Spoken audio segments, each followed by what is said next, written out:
un sultan traverse son pays à dos de chameau, accompagné de son vizir, de ses courtisans et de ses soldats. Les soldats sont particulièrement nombreux et pour cause. Le sultan va prendre ses quartiers d'hiver au sud du pays et la caravane de chameaux qui l'accompagne transporte une bonne partie de sa richesse. La caravane avance à bonne allure. Quand à l'entrée d'un village, le sultan aperçoit là-bas, assis par terre, en tailleur, un mendiant. Un mendiant habillé de haillons, de guenilles. Et ce vieil homme tient dans ses deux mains son bol de mendiant. Le sultan voit là un signe du ciel, une occasion absolument rêvée de démontrer une fois de plus à son vizir, à ses courtisans, à ses soldats, combien il est riche, combien il est puissant, et de leur montrer qu'il peut, quand il le veut, se montrer très généreux. Le sultan ordonne qu'on arrête la caravane, il descend de son chameau et il va s'adresser au mendiant.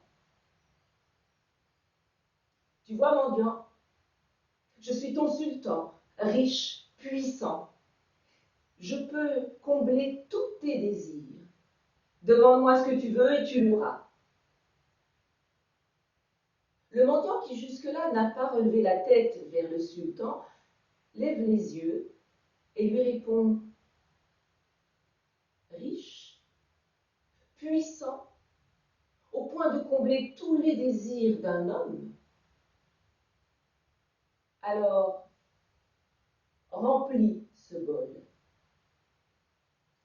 Le sultan aussitôt demande à son vizir d'aller chercher un gros sac plein de pièces d'or sur le dos d'un chameau, et il verse le contenu de ce sac dans le bol que tient le mendiant. Mais chose étrange, au fur et à mesure que les pièces tombent dans le bol, elles disparaissent. Bientôt le sac est complètement vide et toujours rien dans le fond du récipient que tient le mendiant. Jusque-là, le sultan était plutôt dans de bonnes dispositions, mais le voilà piqué au vif. Comment ça? Comment ça?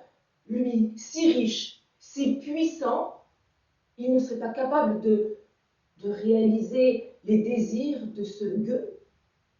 Il demande à son vizir d'aller chercher d'autres sacs de pièces d'or. Et puis les sacs de pièces d'argent, les sacs de rubis, de diamants, d'émeraudes, de saphirs. Mais au fur et à mesure qu'il verse toutes ces richesses dans le bol du mendiant, elles disparaissent.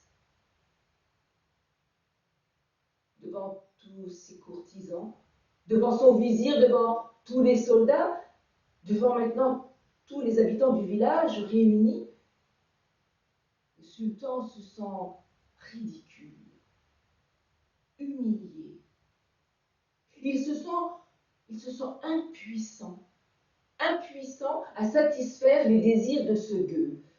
Et son désarroi est total quand son vizir vient lui glisser à l'oreille que toutes ses richesses qu'il transportait là sur sa caravane de chameaux vient de disparaître dans le bol du mendiant.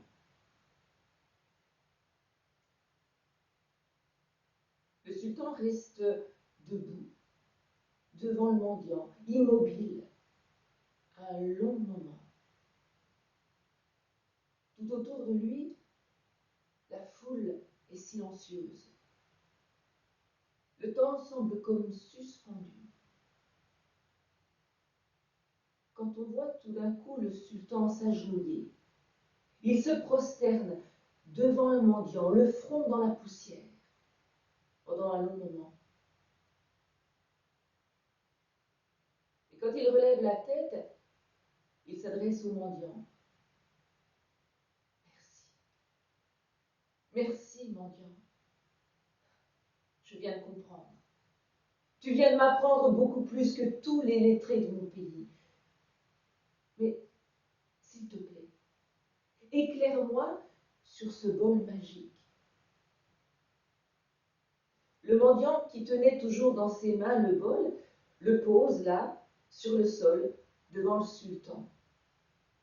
Le sultan s'aperçoit alors que c'est un bol très étrange.